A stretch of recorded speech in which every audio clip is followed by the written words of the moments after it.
So good morning and thank you everybody who's joined us this morning. So the aim of today's session is to help you understand a little bit more about the Better Business Support Package and what that might mean for you and your business in 2025 and 2026. So just wanted to share a little bit about Jersey Business and who we are. We are a grant-funded organisation. We receive our grant from the Government of Jersey, particularly the Department for the Economy, and we are set up to help businesses grow, start up, become more productive, develop at every stage of their life cycle. So we're not part of government.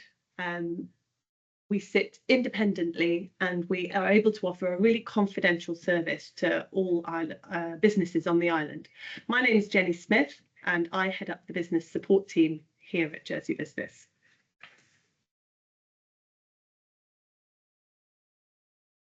A couple of years ago, the government reached out to us and said, look, we understand from businesses that there's lots of challenges to operating here in Jersey. As part of a wider economy, but also an island economy.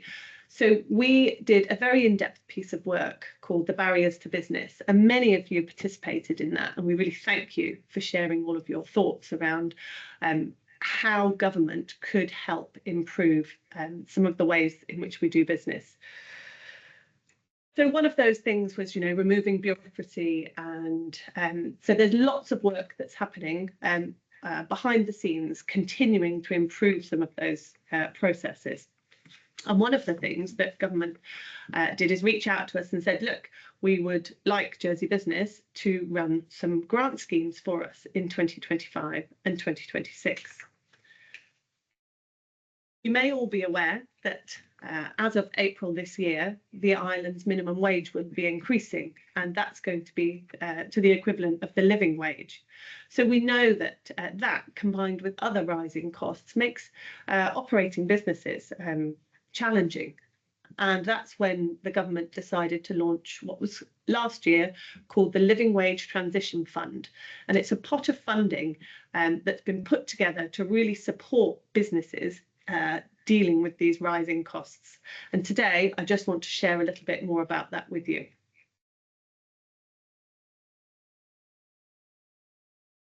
So the name of that fund has evolved and it's now called the Better Business Support Package. So if you'd heard it called the Living Wage Transition Fund, they are one and the same. There is a pot of 20 million, and that's £10 million in 2025 and £10 million in 2026. This slide looks a little bit busy, but it's just here to demonstrate how that 10 million in this year and another 10 million in next year is being split across various work streams. And which partners those funds will be delivered through. The productivity grant that we're going to be talking about today, the visitor economy development grant, and the skills grant will all be funneled through Jersey businesses directly to employers in Jersey. There's also additional funding being allocated to Visit Jersey for destination marketing to increase the number of visitors to the island, and also for Ports of Jersey to really look at increasing route development. So that's our connectivity to and from the island, so we can bring more visitors to the island. There's also support for the rural and marine economy, and that's through an existing grant scheme, which is very specifically targeting those sectors. And then there's a smaller pot of funding directly to employees who are on particularly low incomes, and that's available through customer and local services through government. So as I mentioned, there is £5.3 million available through Jersey Business in 2025 and another 5.3 million available in 2026. And this is directly as grants through to businesses on the island.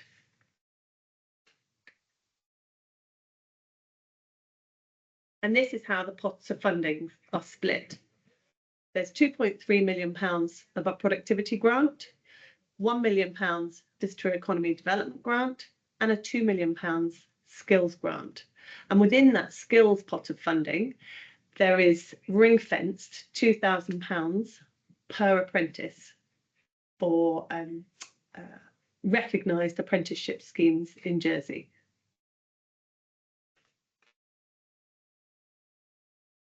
So just as an example, I wanted to share that within each of the grants that you could be eligible for, there is a minor grant and a major grant. Minor grants are up to £5,000 and major grants are up to £75,000. And businesses, depending on their eligibility, would be able to apply for multiple grants within 1 year and then reapply for those same grants that they're eligible for the following year in 2026.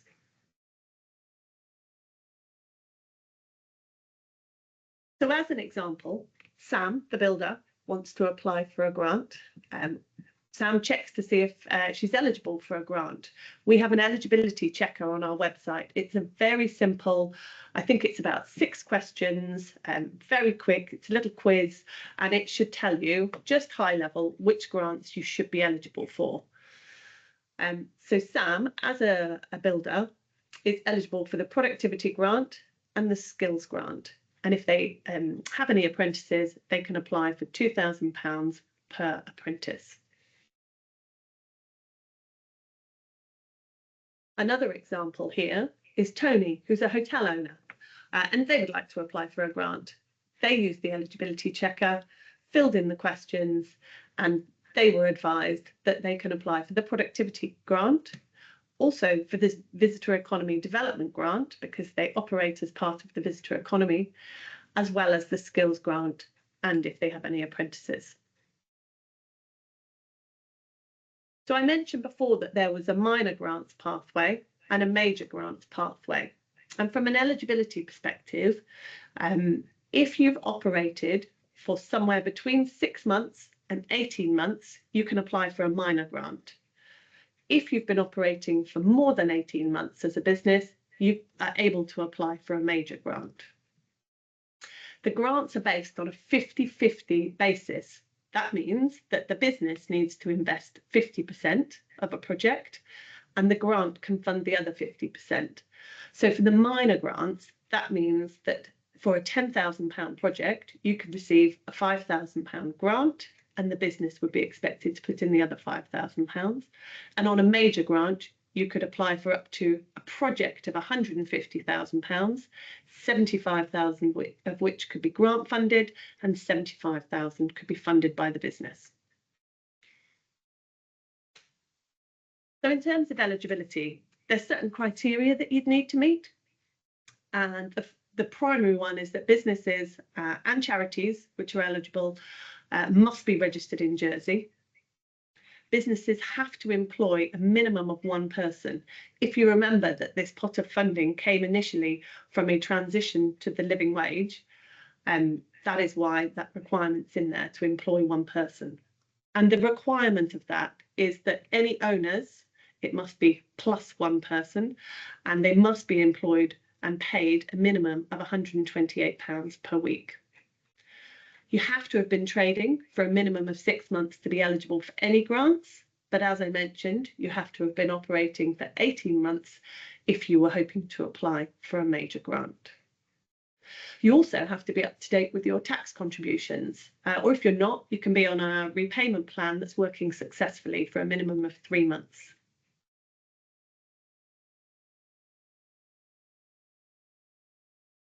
One of the things that we know is that all businesses of all shapes and sizes are facing a lot of challenges at the moment.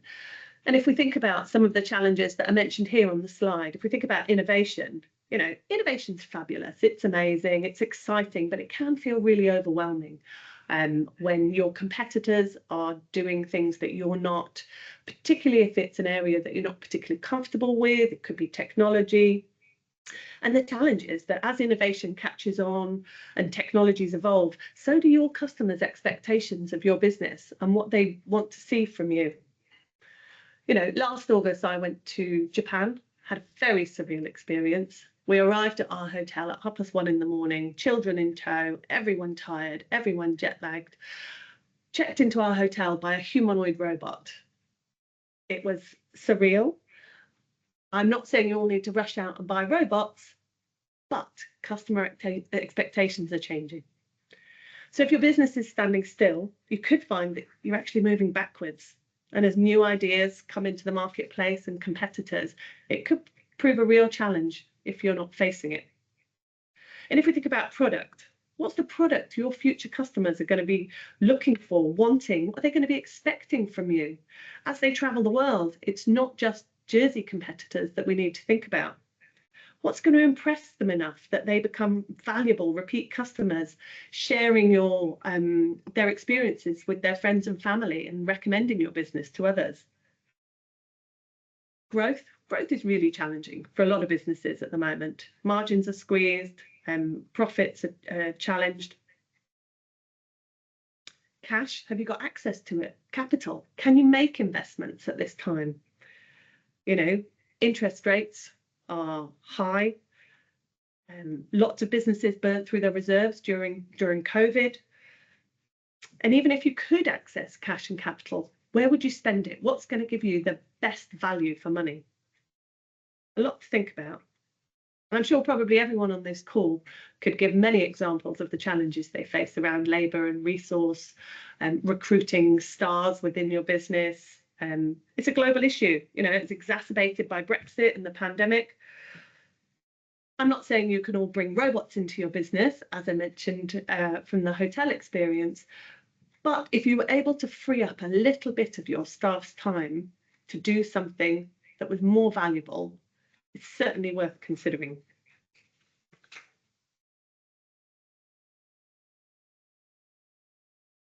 So, what's next? I guess there's a lot more information on our website about the grant schemes, and that's going to be evolving over time. So keep checking back.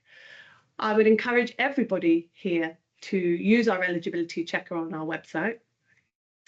I would really encourage you to start thinking about projects. So if you are looking at a productivity project, think about what's really going to deliver you the biggest bang for your buck, because you have to invest 50% in this project as well. So start thinking about it, start getting costs ready and looking around at what's really going to support that. If we're talking about a skills grant application, think about what's going to future-proof your organisation. Look at the skills that are required in your organisation from a holistic perspective. And it might be that, you know, you need some digital skills, Excel, PowerPoint training, up to leadership skills or well-being within your organisation. And you can take a holistic view to those skills that are required across your organisation and say, well, this is going to make us future fit. So start thinking about those now. And grant applications will be opening towards the end of March. So the more work you can do now, the more ready you will be for when we launch in March. One thing you can do, it's a really practical course that we run, and it's called our Business Improvement Programme. And our next cohort is starting on the 25th of March. It's 4 full days, and they're separated over a period of a couple of months. So it's not 4 days back to back. And the Business Improvement Programme really focuses on productivity and how you can identify I guess a game-changing project for your business and understand how you identify all of those wastes. I understand how it's really going to improve your productivity. Quite a few people on the call, I recognise some names, have already been on the Business Improvement Programme. But doing this Business Improvement Programme now, you identify a project, and this would really help with a grant application. It will allow you to understand all of the wastes, all of the benefits of introducing whatever it is, if you're thinking about bringing technology into your business, or how you might adopt AI, or if there is a new piece of equipment that would be a real game changer for your business, or skills, you know, what is really going to enhance and improve your business. So at this point, I hope you can all see there is a Q&A button at the top of your screens. So if you have any questions, we're open to questions. We've got plenty of time. We've got quite a lot of people on the call, so we'll try and get through any questions that you have. If there's anything that we can't answer on the call, then we'll take it offline and come back to you. But we will also have a Q&A doc on our website, so that will maybe start to answer some of the questions that anyone has. So feel free, go ahead and pop any questions that you have in the chat.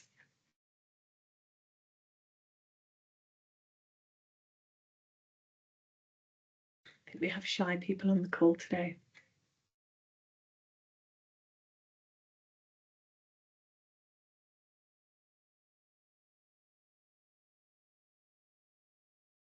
I might ask my colleague Rosie, who's on the call, just to put a test Q&A in, to just make sure that the function's working.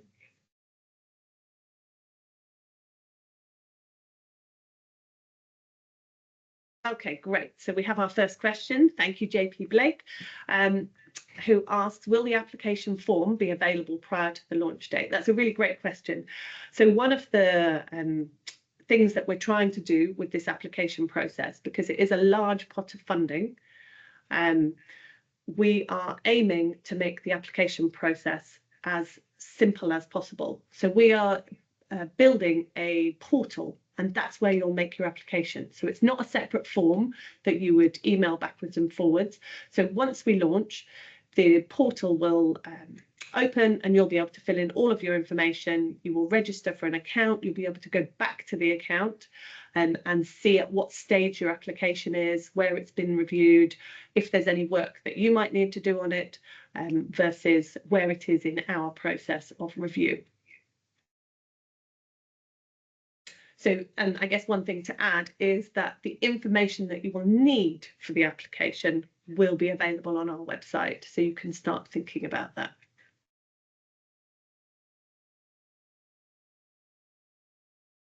Okay.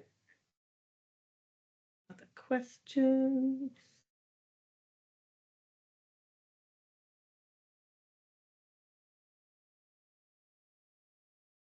Bear with me.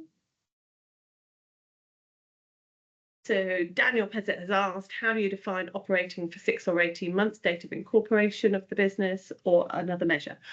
So we are verifying this with the revenue department within government. So when you make an application, we will have to verify eligibility with government because we don't hold that information about your businesses. So they will be verifying that.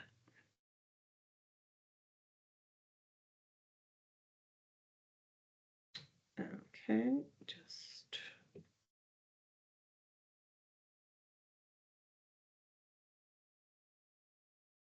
two more questions in here. So Daniela from Longville, hello, I had some tech issues, so lost part of the sessions. Are the grants only applicable to future projects or can they be applied to projects started in January, for example? Great question, Daniela. Thank you and hello.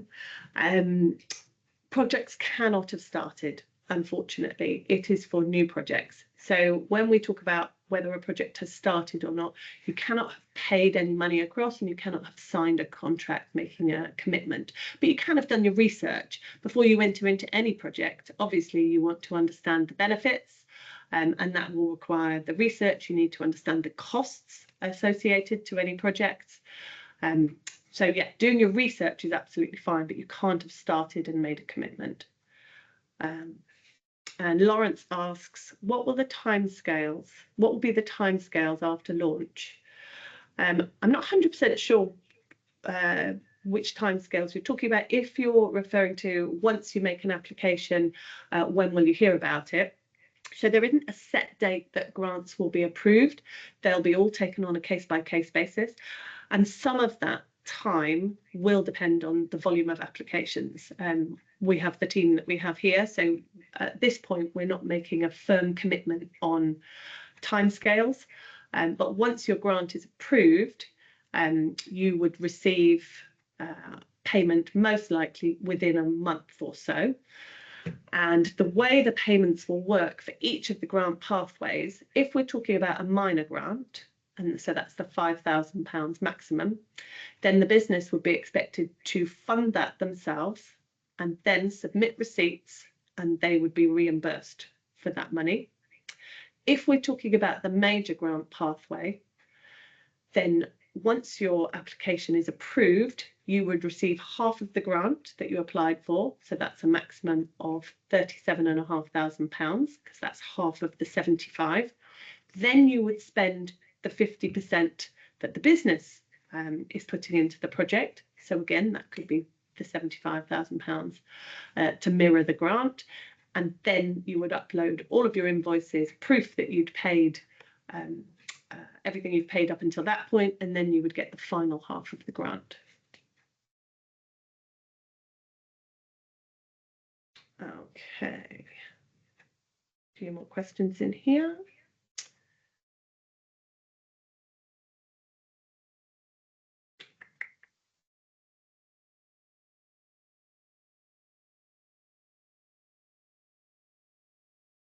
So Damien asks, is the grant only available for potential applications to commence, or can it cover programs that have started this year? I think we covered that with Daniela's question. So no, it can't be projects that have started. For new ventures, Amanda Bond asks, is there any leeway around requirement for an employee? Unfortunately, no, these are the eligibility requirements. So upwards. Claire White, what is the process for approving the grant and how long do you think it will take? We're not, as I mentioned, setting specific timescales, because when we launch, we are expecting an influx. So yes, at this point, there isn't a firm commitment. Our business, question from Dan, our business will be trading 18 months in September. Can we apply for both a minor and a major grant? So you can only apply for one grant per year in each of the pots of funding. So you can apply for one productivity grant and one skills grant. And if you operate as part of the visitor economy, you are able to apply for the visitor economy development grant as well. At the point at which you apply, your eligibility will be checked. And if you're eligible for a minor grant, you can apply for that. If you're eligible for a major grant, you can apply for that. So Dan, for your question, you might choose to wait until September, at which point you would be eligible for a major grant. Or if you wanted to go ahead now, you could apply for a minor grant because you've been operating for between 6 months and the 18 months. So you apply for a minor grant now. However, when it came to 2026, you would then be eligible from operating more than 18 months for the major grant. Okay. And then moving on to Nicole Hugo, would a grant potentially cover a business to purchase more advanced equipment in order to be able to take on more projects? We have the chance to take on several prestigious projects this year, but would need more equipment. So essentially, yes, so you are able to buy an item if you're able to demonstrate that it will, significantly improve how productive you're able to be and how productive your staff can be and how it will improve your operations. So Ryan, what will be the criteria for showing proving improvement in productivity?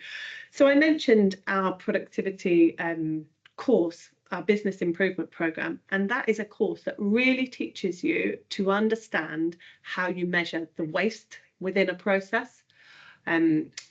If you were to think of purchasing something that was going to alleviate an hour of time a day for an employee, and you have 10 employees doing that job, you could look at the salary that you're paying that person for that hour a day, calculate that across the 10 people, and factor that in as your savings.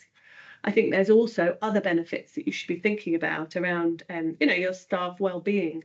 If they're having to do lots of menial tasks, are they finding those roles fulfilling? So actually, if you're able to remove some of that, as well as improving their time, so reducing your costs, there could be those additional benefits as well. But all of that does get covered in our business improvement programme. So if anyone has capacity, I would really encourage applying for that, because you could run a project as part of that, and that you could then make a very strong grant application for.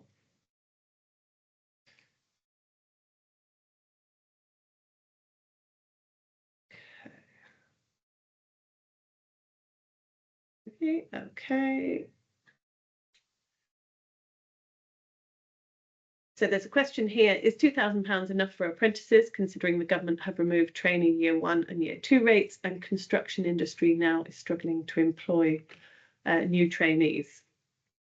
It may or may not be enough. It is set at the amount that it's set at, and this is based on apprentices doing a 1-day release to college, and based on a minimum wage, it is a 50%, approximately a 50% contribution to the salary for that day that they are out of the business and attending college.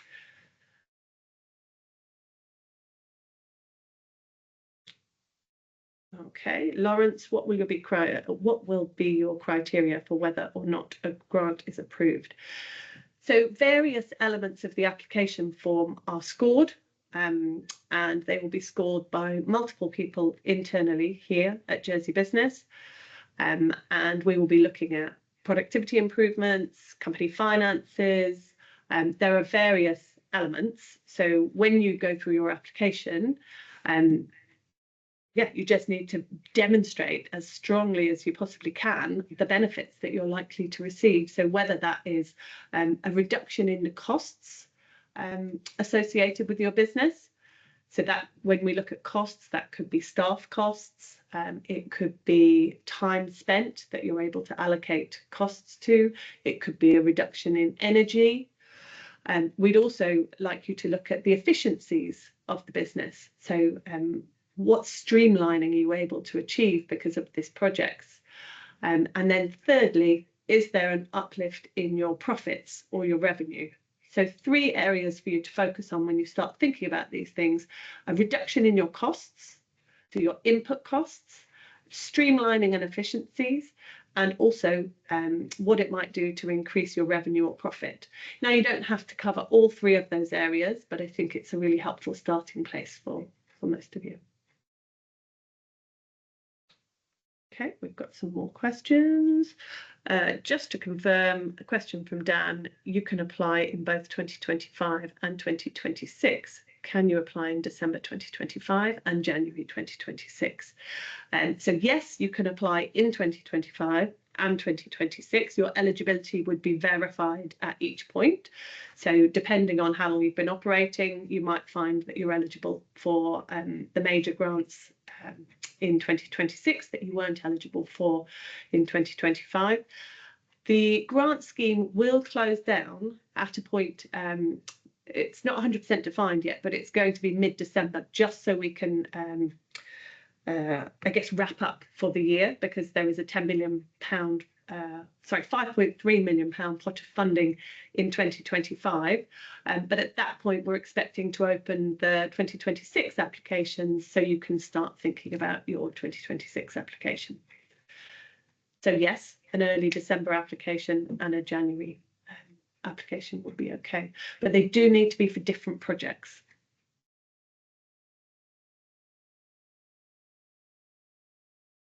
Anyone else got any questions that we haven't covered?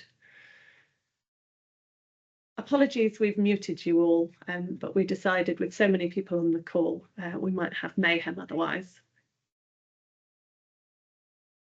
We'll give it a few minutes if anyone else has got any more questions. Yep, we've got one. Okay, Stephen, if this session is being recorded, please can this be emailed to individuals? There's a good chance we might be posting it on our website, so we'll let you know, Stephen.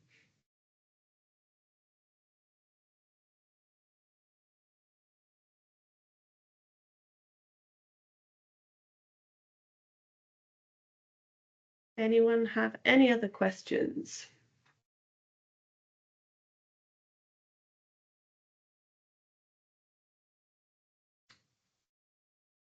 Okay. I think we might call it a wrap there, unless anything pops in the last moment.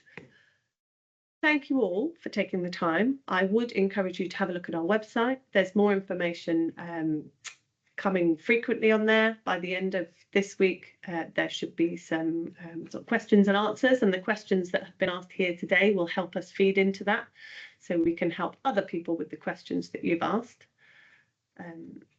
Lawrence has just popped in with a question saying, can an application include more than one item? Yes, essentially, I would expect you to be looking at a project of, I don't know, you might think about automation. How can I automate various areas of my business? And actually, it would require bringing in AI. It might include using a chatbot. You know, there could be various things that collectively come together as an automation project, or you know, updating equipment that really is just a game changer because of how you've been operating historically. So yes, it can. So look at a holistic view, and the same with skills. I mentioned it earlier, but it isn't necessarily I'm going to send one person on a course and I'm going to apply for that course. Think about what skills you need in your organisation to future-proof you. Where do you have gaps? Where do your team have interests that actually, if you were able to train and develop them, that they might want to, you know, work for you for longer and help with that staff retention. So again, thinking holistically about the organisation and skills projects as well. Okay, I think we've probably got to the end of the questions. So I just want to say thanks to everybody for joining. I hope today's session has given you a little bit of a feel for what's going to be available towards the end of March. Whet your appetite for starting to think about your projects and doing some research, getting those costings, and really starting to think about what the benefits will be of implementing those projects, and starting to think how you would demonstrate that as a cost reduction, streamlining and efficiencies, and improving your revenue or profit. So starting to think about those and how this project that you might have in mind or are starting to think about might improve those areas. Thank you very much, everybody. Goodbye.